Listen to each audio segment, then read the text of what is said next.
William Michael of the Classical Liberal Arts Academy. And in this video, I'd like to answer a very important question that all Christian parents should be thinking about as they consider the best possible education for their children. And what that is what's the difference? What's the difference between the modern school curriculum and the real historical classical Catholic curriculum? What's the difference? What's the real difference? Um, in addition to that question, we should ask, if there is a difference, does it really matter? Is this an important difference? Is this a difference we should be concerned about? Or is this just like academic stuff, hair splitting about details of studies in schools? Or is this really something essential to Christian education that we should consider a priority as we consider the school or study program that we choose for our children? And I'd like to answer those questions in this video, and I'd like to make it as clear as possible. So I'm going to walk through some information on the board that I think will settle this question for you so that you can make confident decisions and not only know what you should choose, but why you're choosing it. So let's walk through this together. First, just to clarify what I mean by modern curriculum. If you look at any modern school, just about any school that you're aware of, any homeschool program that you're aware of, and even if a school or a program refers to it as a classical school, all of these schools together are all offering students the modern curriculum. And I'm going to explain this in a minute. But if a school talks about grade levels, K to 12, college prep, all these sort of modern standards, you're dealing with a modern curriculum. And what I'd like to do is talk about the contents. What is the modern curriculum and what does it consist of? Every school will have different programs, different details, different courses. They have different teachers, obviously. There's variety between all modern schools, but when we boil away all of those sort of superficial details, we come down to the same basic curriculum, the same 5 subject areas, all right? If we were to go on the website of the most selective colleges and universities, like a Harvard University or Princeton University, and we were to look at their education requirements, their requirements for students who would like to apply to the university, and again, these would be the most selective universities, we would find that it's these 5 subject areas that they're looking for achievement in, okay? The first of these 5 subject areas is English language arts. The English language arts. And by English language arts, normally we just refer to this as English class when we're in school. But the English language arts consist of English grammar, English writing, composition, and then English literature. So in high school, students usually take 4 years of English class, and those classes will have some language lessons and grammatical instruction, composition requirements, and then there'll also be readings and anthologies or book lists that students work through, and that's a high school English program. Okay, that's the English language arts. The second subject area would be foreign language, and in a modern school, it's normally a modern language like Spanish, French, Italian, German, Chinese, and so on. So the second major subject area is foreign language. Third is mathematics.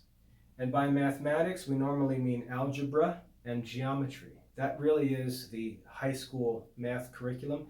There are usually other courses available like trigonometry and calculus, maybe statistics. But the real core high school curriculum consists of algebra and geometry. Those are the only subjects tested by the SAT, for example. The SAT is not going to ask about trigonometry. It's not interested in calculus or statistics. It's focused on algebra and geometry because that really is the core mathematics focus of the modern high school curriculum. So it's mathematics up through geometry. All right, that's the third of the 5 major subject areas. Then fourth is the natural science. Natural sciences consist of 3 main branches of science: physics, biology, and chemistry. Those are the 3 main high school courses in the natural sciences. So the entire school program from K up to 12 is really just leading students in these 3 basic sciences: physics, biology, and chemistry. And then if a 4th year of science is added, it's usually a course like geology, astronomy, anatomy, physiology, or something like that. Some 4th course in addition to the 3 basic branches of the natural sciences. And then the final, or 5th, of these subject areas will be social studies. And by social studies, we mean the study of history, geography, society, sometimes psychology, economics, and so on. All of those studies will be contained under the subject area of social studies. And that is the modern school curriculum. And as I said, schools may call these things by different names. The specifics of courses they offer may be different, but when it all boils down, we have these 5 subject areas in the modern school curriculum. Any school that's built around the K-12 model is going to be focused on these 5 subject areas. And like I said, if we boil away all of the little details on the surface that may differ between the schools, we're going to see that this, at the core, is the curriculum of any modern K-12 school. Now, if a student goes to a Catholic school, we may simply find a 6th subject area added, and it would be religion. So it would be the 5 public or secular subject areas with a religion subject added on. All right, so there may be 6 subject areas in a modern Catholic school, but still, it would be the 5 modern subject areas. That's what makes the modern curriculum. If you look at any school around you, public school, private school, Catholic school, Protestant school, home school, you're going to see that those programs all focus on these 5 subject areas. Now, in more recent times, remember, this modern curriculum is new. The modern public school system was invented in the 1850s. It's only been around for not even 200 years. So this modern curriculum is sort of an experimental modern course of study, and most of the results of the modern school system in this modern curriculum have been very, very bad. It's good in that it does prepare kids for employment in our society. It prepares them for college admission in our society, but that's all relative. The standards of admission are based on the standards of achievement. And so if we lower the standards of admission, it's no problem if we lower the standards of education. So those standards are all relative, and they really don't tell us anything. As I was saying, in recent times, there's been a movement called the classical education movement. And this movement is misleading because it presents itself as if it's a rejection or an abandonment of this modern curriculum and a return to something that existed before it. But this modern classical curriculum is not a return to what existed before. It's simply a variation on this modern curriculum. And here's what will happen. If you look at a school that claims to be a classical school, a classical Catholic school, or a classical Christian school, what you'll find is that they'll make just a couple of changes to this modern curriculum. What they'll do is they'll place extra emphasis on social studies by focusing more or exclusively on history. Okay, so you'll find an emphasis on the study of history in one of these classical modern schools. They'll focus on history, and they'll sort of fill the school with historical themes and characters and references, and that will become sort of the culture of the school, more historical than a modern school. Whereas a modern school will try to emphasize its progress in mathematics and natural sciences, the classical school will focus more on historical themes and things like that. It will also emphasize literature. So there will be more emphasis on literature, emphasis on history, rather than social studies in general. And the only other change you're really going to find in a classical modern school is that in the foreign languages, instead of a modern language like Spanish, they may substitute Latin for Spanish. And so extra literature, focus on history, and using Latin as a foreign language, and you'll have what these schools refer to as classical education. The problem is that this is not at all classical education. This is simply modern education with a few variations. It's still modern education, still based on the 5 modern subject areas, and the focus of these programs will always be on mathematics and natural sciences, because this is the basis of the philosophy and the spirit of the modern age. And we can talk about that some other time, but mathematics and natural sciences will always dominate this curriculum and determine ultimately the success within this system of a child's studies. So that's the modern curriculum. And like I said, though there may be variations made on this curriculum, it remains the modern curriculum, okay? And you'll find that in just about every school you can find today, including homeschool programs. No difference, same modern curriculum. Now, if we want to actually get into the question, what did the saints study in the 1800s, the 1700s, the 1600s, the 1200s, the 900s, the 700s? What did St. Augustine and St. Jerome study? What did St. Thomas Aquinas study? What did St. Thomas More study? What did St. Ignatius of Loyola study? What did Aristotle study? What did Plato study? What did Pythagoras or even Moses study way back through history? What did they study? This, like I said, is the modern curriculum based on the natural sciences. The whole idea of a mathematical curriculum started with Isaac Newton. Isaac Newton was the one who wrote the mathematical principles of natural philosophy, and he became the father of modern mathematics-based natural science. The philosophy on which the study of the natural sciences are based and the scientific method was developed by Francis Bacon and published in a book titled The Novum Organum, or The New Method, in 1620.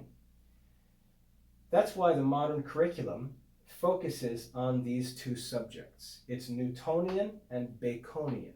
And I'm not going to get into philosophical issues in this talk, but that's why the modern curriculum is what it is. And really, if we look at that by itself, it doesn't look very bad. You know, what's to hurt? What's to worry about? English language arts, foreign language, math, science, social studies? I mean, is that really a problem? It seems pretty innocent to me. We can't understand the problem with the modern curriculum until we look at the ancient curriculum. When we look at the ancient curriculum and we see what was before and compare that to what is now, we see that what was taken out of the curriculum is very important. What was taken out is important. What was added to the curriculum, modern mathematics and the modern natural sciences, what's been added to the curriculum really isn't a big deal. There's nothing intrinsically wrong or dangerous about these modern subjects. The evil of modern education and the modern curriculum is what has been taken out of the curriculum. That's the problem. So let's look at the ancient curriculum and see what this curriculum contained.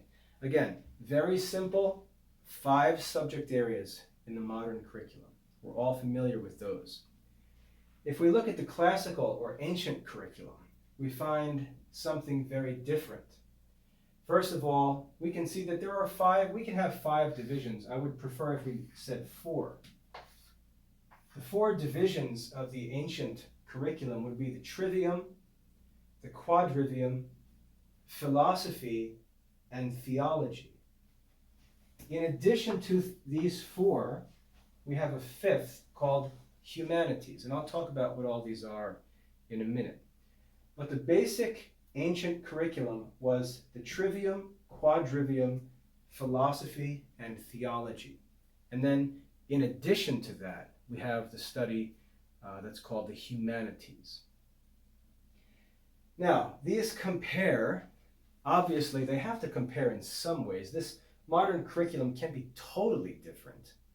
So they have to have some similarities, and they do. First of all, if we look at the trivium, we find grammar, reasoning, and rhetoric. And we can compare these to the English language arts. We can study the grammar of a language, we can study reasoning, or we like to say critical thinking in modern schools, but reasoning, and then rhetoric is composition, speech, persuasiveness in speech.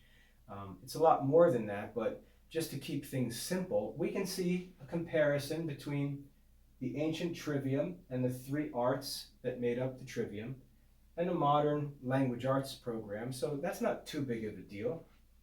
If we look down at the quadrivium, we find arithmetic, geometry, music, and astronomy. These are the 4 ancient mathematical arts, and once again, we can compare this over here to the modern curriculum and say, okay, this is sort of like mathematics, so there's some similarity.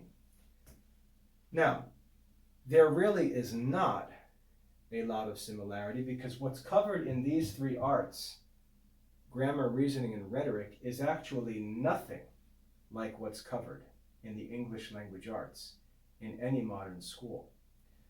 So while they may have similar names and the general idea may be similar, if we look at the actual content of these studies, we'll find that they're nothing at all alike. So there is some superficial or apparent similarity, but if we get into the details, we find that they're very, very different.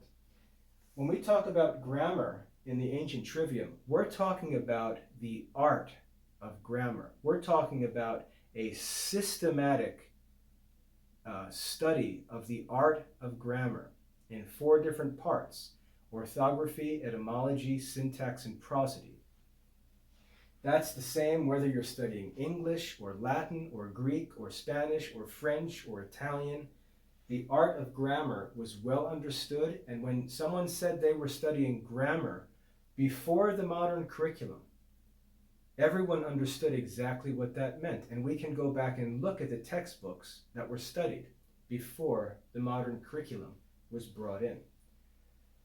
Secondly, this trivium study, as far as grammar is concerned, included the study of the classical languages, Latin and Greek, and we could even get into Hebrew.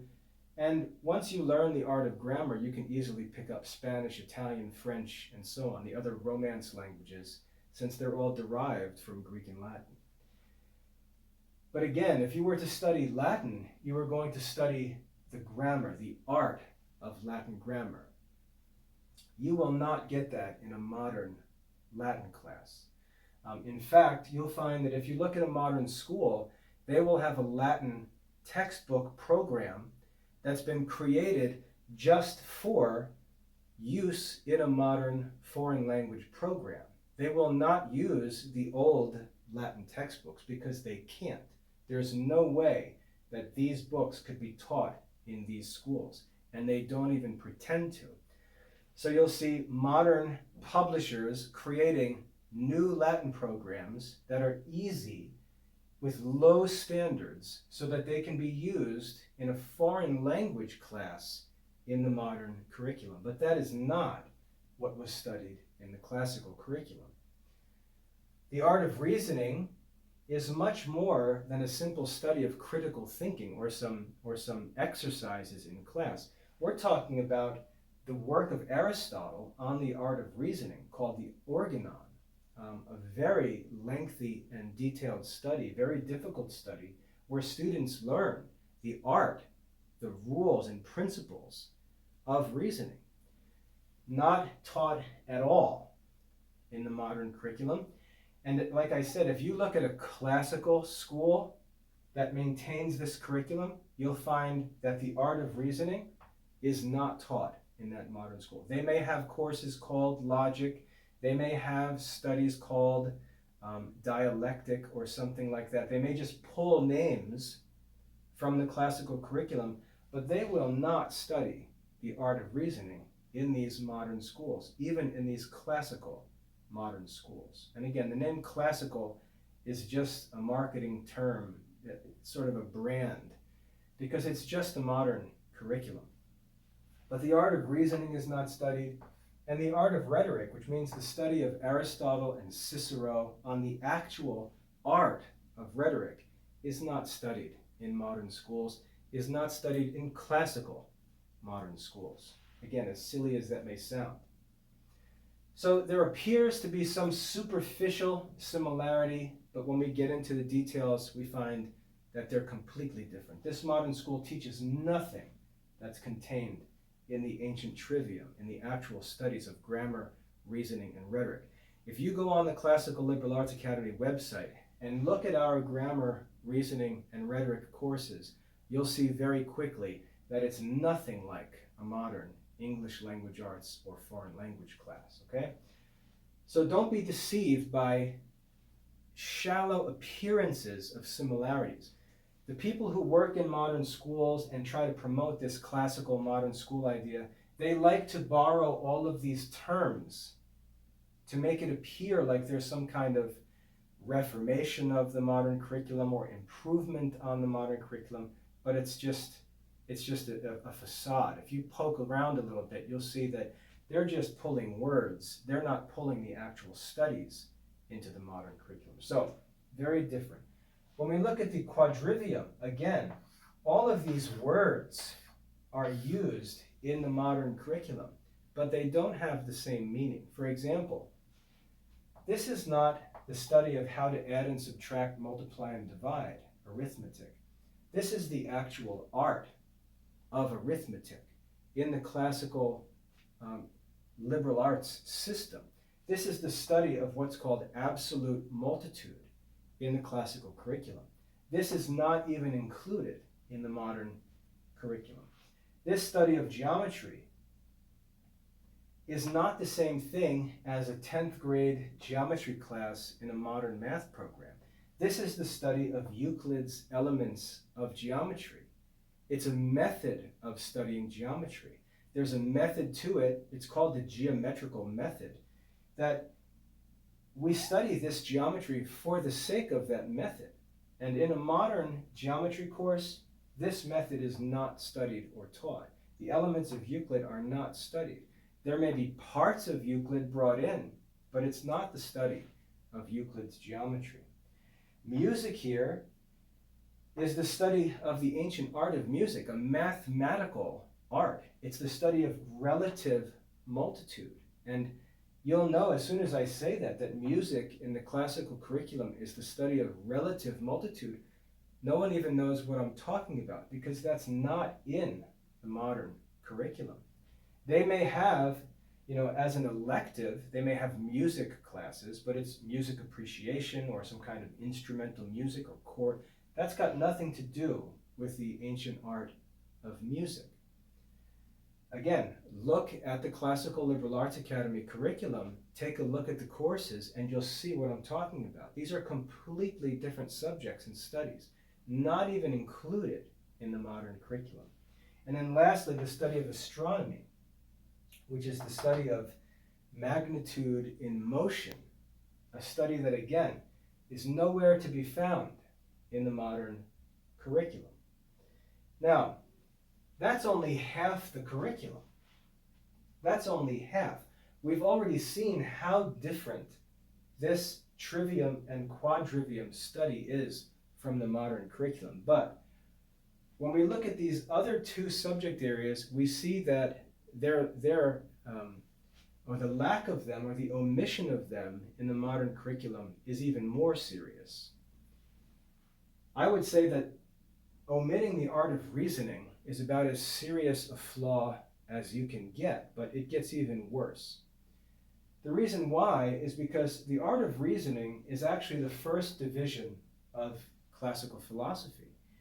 Rational philosophy is the first of the three divisions of philosophy, not even taught in a modern school. And again, even if it's a classical modern school, not taught in the modern school. Moral philosophy, the study of Aristotle's ethics, classical ethics, as we study it in the Classical Liberal Arts Academy, not even part of the program in the modern school. They don't study moral philosophy. I mean, that should be all that I need to say.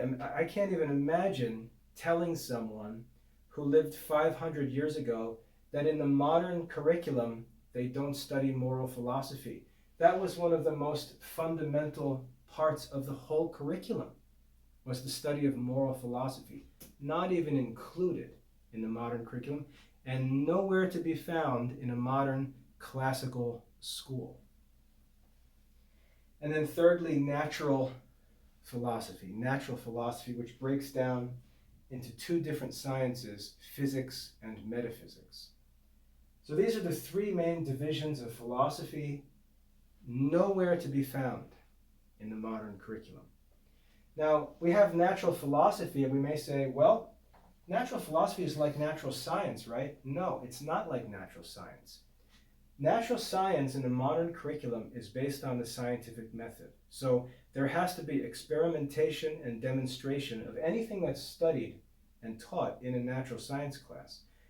One of the biggest problems in modern schools is that they don't even follow the scientific method in their teaching of the natural sciences. Often they're just pushing modern ideas in the name of science without any proof at all. They push theories upon the children and present them as if they're proven facts, with no demonstration, no experimentation, no reproducible results.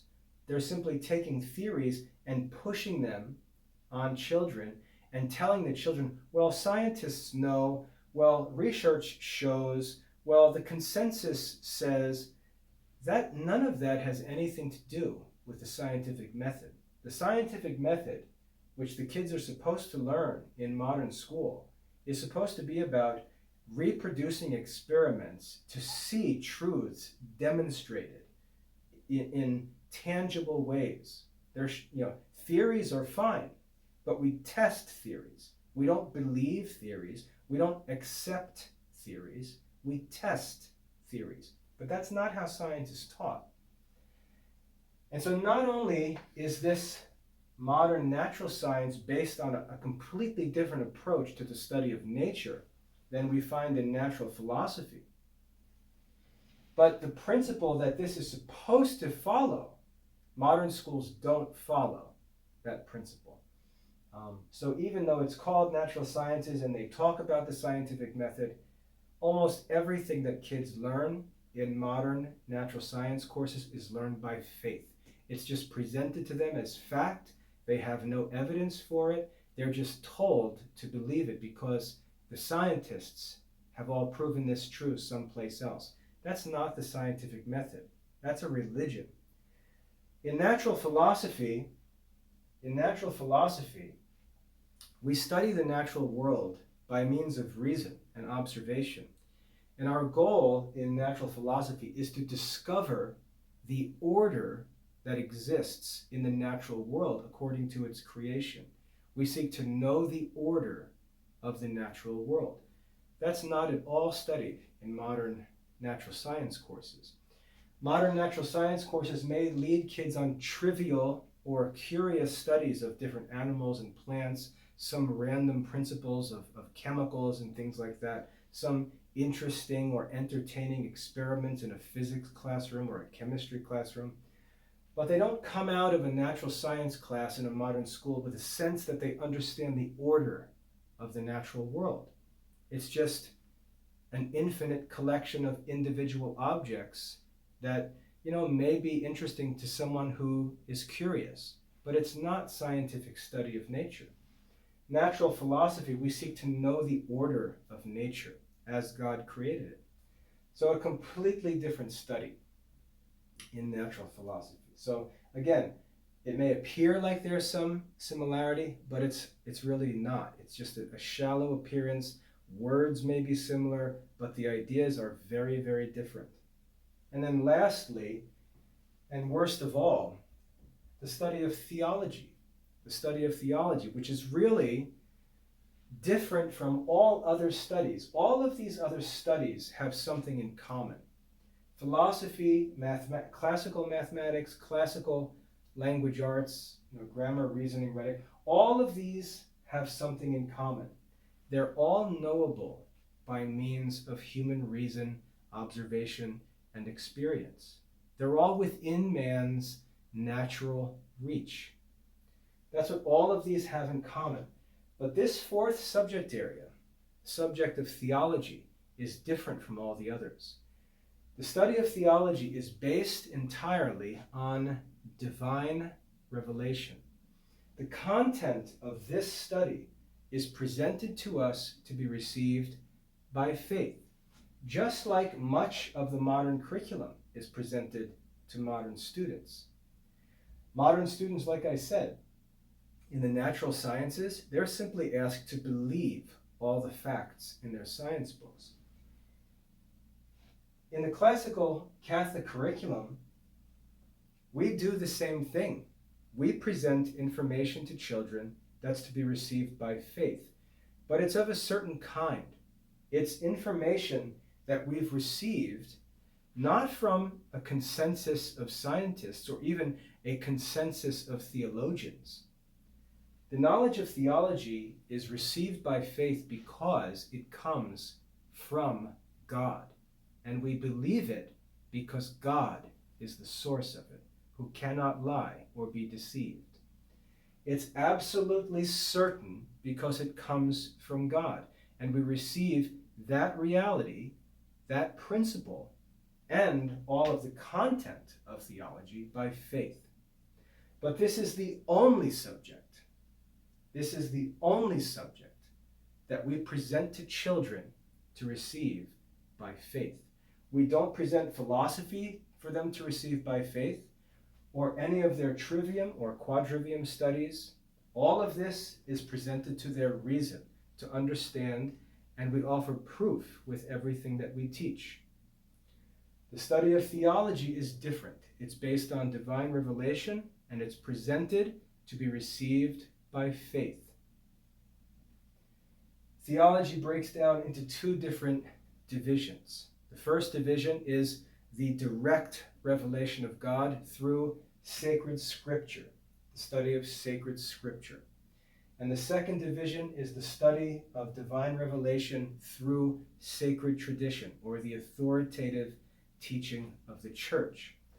So in sacred scripture, we study the Catholic Bible. We study the 73 books of the Catholic canon of sacred scripture. In tradition, we study the catechisms of the church. We study the writings of the doctors of the church and the church fathers, and so on. That's the sacred tradition, authoritative Catholic doctrine. I should be careful to include the Summa Theologica in tradition. Those four subject areas make up the classical Catholic curriculum, and they are not present. They are not present in the modern curriculum. And so now we go back to what I said before. If we stand in 2021 and we simply look at a modern school and we see all the cute kids coming out with their backpacks and their books, everything looks okay. Everything looks okay. And yet we all know that something's wrong. The results, the fruits, are not what they should be. Look at the vocations crisis. No one's interested in religious vocations. No one. Not interested in the priesthood, not interested as nuns, not interested as monks of any kind, not interested in, contemplative vocations, not interested in active vocations. For some reason, even though everything looks nice and cute at school, they've got their nice school uniforms on and so on, something's wrong. If we limit ourselves to the knowledge of what's taught in modern schools, in the modern curriculum, it's hard to figure out what's wrong, because this doesn't look all that bad. It doesn't look all that bad, and the kids seem pretty busy. They're always studying to learn this modern curriculum, but not really, because think about this. The modern school only has 180 school days per year. Only 180 school days per year. And let's say they meet from 8 a.m. to 3 p.m. Well, that's 7 hours a day. And we're going to take 1 hour out for, let's say, lunch and other administrative stuff. We'll take another hour out for physical education and another half hour maybe for a study hall. So we've taken out 2.5 to 3 hours. So now we're down to 4 hours of study. 4 hours for only 180 days of the year. We're only studying half a day for half the year. And so while the kids may seem busy, what we don't realize, we're not aware of how little time children in modern schools are actually spending on academic work. Less than half a year, only half a day, even when they are in school. And if we look to homeschools, we find they study even less sometimes. And so, yes, we can keep ourselves busy with just this modern curriculum when we pretend and we tell ourselves that we're only supposed to study for 180 days per year. We're only supposed to study for 4 or 5 hours a day at the most, and only half the year. If we allow ourselves to be convinced of that, we're going to have our hands full getting this curriculum done. And that's why people feel like they're doing a lot, because it's hard to get this work done, to get straight A's, to get all your assignments in, to study for your exams. It's hard, not because this curriculum is actually challenging, but because there's so little time actually devoted to study.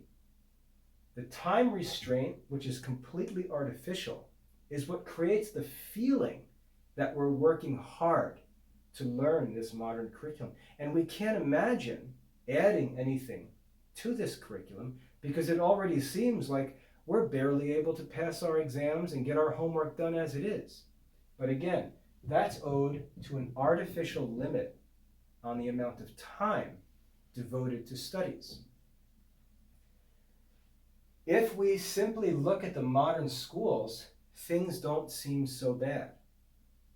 But when we realize that this was the curriculum and this was abandoned and replaced by this, then we start to see what the actual problem is. How can we expect anyone to be interested in a religious vocation who doesn't even study philosophy? There were contemplative men in ancient Greece and ancient Rome before the Christian church was even founded, before the monastic life was even developed. There were contemplative men in the ancient pre-Christian world because they studied philosophy. Contemplative men living contemplative lives, lives devoted to the pursuit of wisdom. And many of them were religious within their own systems of ancient religion, like the Pythagoreans. They were religious men. They had a whole system very much like modern monastic men. But there were already contemplatives in the world before Christianity even showed up. And in Christianity, there became a new order of contemplative men, men who were eunuchs, like Jesus says, for the sake of the kingdom of God. There were already men devoted to contemplation and prayer and philosophy. They existed before Christianity. Those men, those contemplative men, don't exist anymore. That's why there's no religious vocations. There aren't even any contemplative vocations or interest in contemplative life among secular people, because philosophy has been taken out of the curriculum. It's not even studied anymore. That's problem number one. And problem number two, without this foundation, without the models, I mean, imagine a Catholic growing up in 400 AD who knows all about the ancient philosophers, Socrates, Plato, Aristotle, Cicero, Seneca. He goes into his education and he may simply want to be a philosopher in his life. And then he grows in his faith and he desires to devote himself to the kingdom of heaven and to the service of the church. And so now he goes beyond a mere contemplative vocation to a religious vocation. We don't even have contemplative, secular vocations because philosophy is not even on the menu, not even on the radar. This is the number one problem with the modern curriculum. Theology, really, we have kids who grow up and know theology. I can show you kids who grow up today in 2021 and who know sacred scripture and who know sacred tradition, but there's still something missing. There's still something missing, and it's philosophy. It's philosophy, excuse me. Philosophy is the key difference. The study of the art of reasoning is the key subject that's lacking, and reasoning is the method by which the philosophical sciences are investigated and understood. That whole heart of the ancient curriculum is absent from the modern curriculum. And you can dress this up. You can add some Latin classes. You can add some more literature. Maybe you can add a quote-unquote great books program, which is just English literature. You can focus more on history, but you're still not addressing the real issue, which is that there's no reasoning and philosophy in this modern curriculum. You can stick a religion program on here, and that's great. So you've added some theology. You've added theology. But you've added it to a curriculum that has no philosophy. If you ever read the Summa Theologica of St. Thomas Aquinas, which belongs to sacred tradition, you'll find that much of Catholic theology is reasoned from classical philosophy. One of the reasons why Catholics have such a difficult time understanding, explaining, and defending the Catholic faith is because the actual arguments for Catholic doctrine are often found in classical philosophy, and no one even studies classical philosophy. No one thinks like Thomas Aquinas or Ignatius of Loyola or St. Augustine, who was a philosopher first and a theologian later. No one thinks and studies like the Church Fathers or how the saints were taught to think all through church history. So the dangerous thing about the modern curriculum is standing alone by itself among people who don't know about this history, who don't know about this ancient curriculum. When we look at this, we say, hey, it looks pretty good. What's so bad about that? They study language arts, that's good. Foreign language, that's good. Math is good. Natural sciences, we can make a few complaints. We can put pressure on the teachers to do more to prove the ideas and to make sure they make it clear what's theory and what's fact. And if they claim that something is fact, that they understand that there's a need to provide evidence, because that's what the scientific method is about. So we can make some criticism of modern natural science courses, but there's nothing wrong with the scientific method in and of itself if it's actually practiced. And there's nothing wrong with social studies. If you've ever taken a psychology class or a sociology class, they're interesting studies. There's nothing wrong with economics. And of course, we have history in social studies. And so you can look at this and say, there doesn't seem to be anything really bad about this modern curriculum. And again, that's true if you don't know what existed before. But when you turn around and look at this, and you say, this is how Thomas Aquinas was educated, when the Jesuits were founded, this is what St. Ignatius of Loyola and the Jesuits taught children, this is what St. Augustine and the Church Fathers studied, this is what Aristotle developed and taught. He didn't have the opportunity to study a lot of this because he was the actual source of it. But Alexander the Great, who was taught by Aristotle, studied this. If you were to go into Roman history and find someone like Cicero, when he studied in school, this is what Cicero studied. He didn't study Catholic theology, but he did study ancient pagan theology, which was based on philosophy, and much of it was true. You can read a book by Cicero, who lived 100 years, 100 to 50 years before Christ. You can read a book by Cicero titled On the Nature of the Gods. And you can read very, very good teaching on the nature of the gods and religion based on human reason without the assistance of divine revelation. And you'll find very good teaching there. If you read Aristotle's teaching about the gods or God, you'll find very good teaching. If you read Aristotle's moral teachings, you'll find very good moral teaching, much of which is taught today in Catholic moral teaching. Because the philosophers were observing the world and reasoning to discover the truth. The Church Fathers started with that classical education and added to it the study of divine revelation. The medieval saints studied this whole system and contributed to it as well. St. Thomas Aquinas, like I said, this was his education. He was a teacher of this curriculum. If you went to a school in the Middle Ages, a Catholic school, a Catholic university, this is what the students were learning.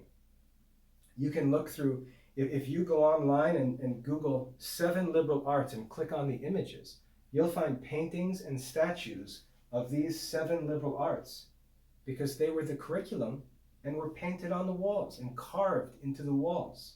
Images of the curriculum, the 7 classical liberal arts. That's why my school is called the Classical Liberal Arts Academy, because this is the whole foundation, the 7 classical liberal arts. When you know about that, when you know the history of Catholic education, and then you think that in between that and this, was the Renaissance, the Protestant Reformation, the Scientific Revolution, that's how you understand what exists today. That classical Catholic curriculum has been cast aside in modern society, and this is a shallow, empty counterfeit of the true Catholic curriculum that was studied all through church history. So, what is the difference between the true classical Catholic curriculum and the modern curriculum? The fundamental difference is that the modern curriculum is focused on mathematics and natural science. The classical curriculum focused on the 7 liberal arts, and most of all, the art of reasoning. The second major difference, the classical curriculum teaches philosophy. And the final important difference is the classical Catholic curriculum teaches theology. And this true Catholic theology depends on the knowledge of the trivium and philosophy, as well as the quadrivium. So you can study sort of a shallow overview of the Catholic faith, but if you really want to get into it and how the doctrine developed through time, how were these Catholic doctrines established, you're going to find that they were established by men who used these tools and this knowledge to draw the conclusions that we now take for granted as Catholic doctrine. The last topic down here, the last subject area in the classical curriculum, was the humanities. And the humanities are simply enrichment studies, studies that enrich our culture and learning, sort of refining studies. They include history, the study of history, the study of literature. We could add to that the study of fine arts and things like that. Any of those studies that enrich and humanize us are the humanities. They're not part of the core curriculum, but they were added to enrich the curriculum and put the curriculum to work in practical applications. So when you learn the art of grammar and rhetoric and you study philosophy, you can now compose literature using your classical education, and that's what we find in the classical poets and famous writers. If you want to understand the context of all of these doctrines, all of these systems of learning and sciences and arts, you can study history to learn about the historical development of these teachings and the context in which they developed and how they influenced the history of the world. When we move from that ancient curriculum to this, we can see how empty this is. Stripped of the 7 classical liberal arts, stripped of all ancient philosophy. We can stick a religion addition on here, like I said, but we're not going to be able to get into the stuff that's studied over here because we don't have the language or philosophical foundation that's needed for those studies. And so they're just going to be superficial at best, if not overly simplified and misleading. And we can add all kinds of things and call this classical education by creating a new Latin program, not like this Latin program, but just a program that's good enough to keep kids busy in a modern school where we only study 180 days a year for a couple hours.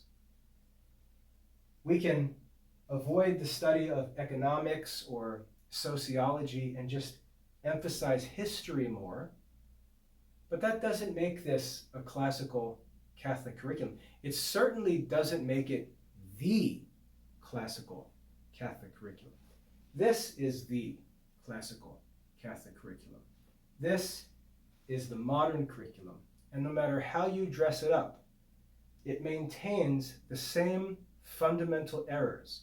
And you can look at any classical school, any classical homeschool, and you will see no art of reasoning, no philosophy, no classical mathematical arts, just the modern curriculum with some extra stuff added to help sell some books.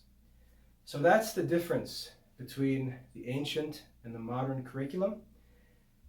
I hope it's clear that the differences are not only substantial, but they're significant. They're really significant as regards the goals of our children's education.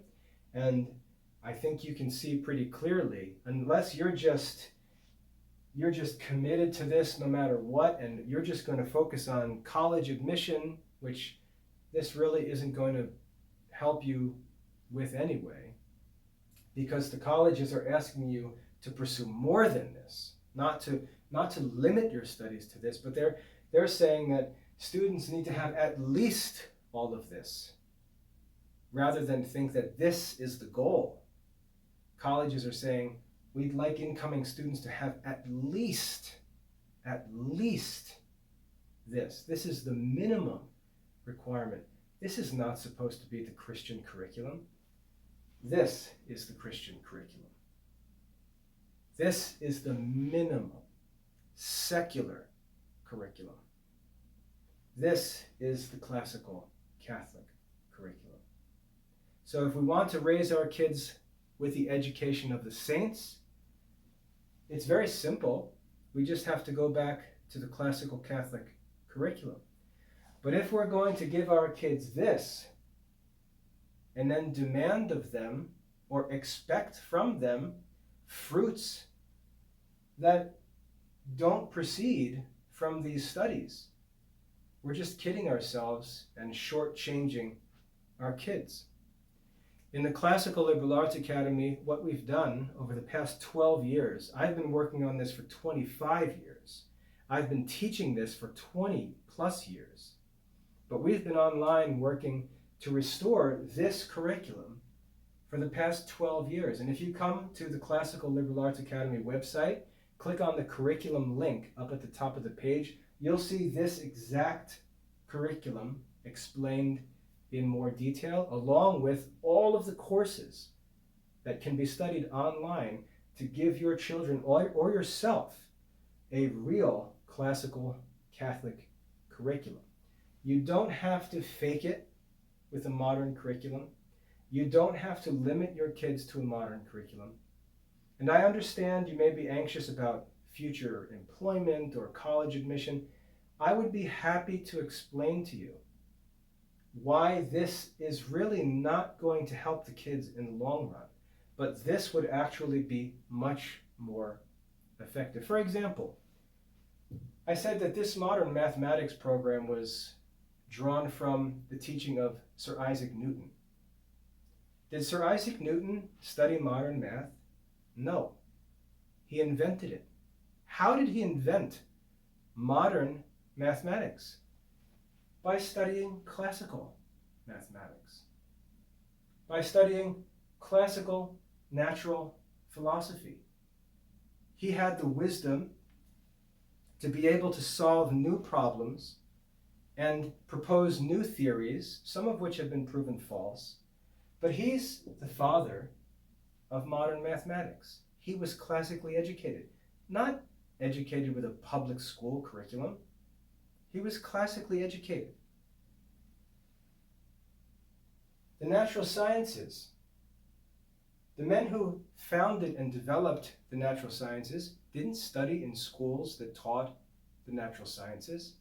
They had classical educational experience, which gave them the tools that were needed to do the work to develop the modern natural sciences, many of which have been corrupted in modern schools, because those men understood and taught very clearly what was theory and what was fact, whereas modern schools have done away with that division and just present whatever they want to the kids as proven fact. But the founding fathers of the sciences were often classically educated men. This curriculum does not make your child an inventor or a founder of a science. This curriculum was designed to teach kids how to live in a democratic society and how to work in the American economy. That's it. It was created in the 1850s to raise workers and democratic citizens. And that's it. I don't think there's any Catholic parent who says, I want to educate my children to be workers in the American economy and democratic citizens, period. That's not true of any Catholic parent. And when you start making your list of goals for the education of your children, I'd like to ask you, Are those goals served by this curriculum? I guarantee that they're not. Are your goals, the goals that you would list on a sheet of paper, was this curriculum developed to serve those goals? Of course it wasn't. When you look at that list of goals and you think St. Augustine, St. Thomas Aquinas, St. Ignatius Loyola, Aristotle, Plato, Socrates, Cicero, Seneca, Pythagoras, on and on, sacred scripture, moral philosophy, doesn't that sound more like what you're interested in? Isn't that what you want for your children? If that's the kind of stuff that you put down on that paper when you list your goals, what are you doing with a modern curriculum? It doesn't even have those subjects in it. The kids don't even study half a year. You know saints that only studied 4 hours a day for less than half a year? What schools ever operated like that? If you're talking about raising saints, how are you not looking to the curriculum that was taught and studied by the saints to teach your own children? Is it different? It sure is different. But it's not only available to you today, it's more affordable than this, as you'll see. It's easily accessible. You can study this at home in 2021. And all you've got to do is visit the Classical Liberal Arts Academy website. You'll see this curriculum explained in more detail. Go through the videos that I make, especially the talks that I publish. Listen to the different topics and just ask yourself, does this curriculum serve my goals for my Catholic children? Or do I need to look to the classical Catholic curriculum if I'm going to educate my children to fulfill my goals? It's really quite simple, I think. And again, most modern families simply don't know the history of education. But fortunately, we haven't only restored the knowledge of this history, but we've restored the whole curriculum and all of the studies that it consists of. So that's a ton of information. I didn't even intend for it to be this long, but I hope that that's helpful. I'm sure that I've opened cans of worms in all different areas, and I invite you to contact us if you'd like to talk about those things. I'd be happy to get into this in more detail with you.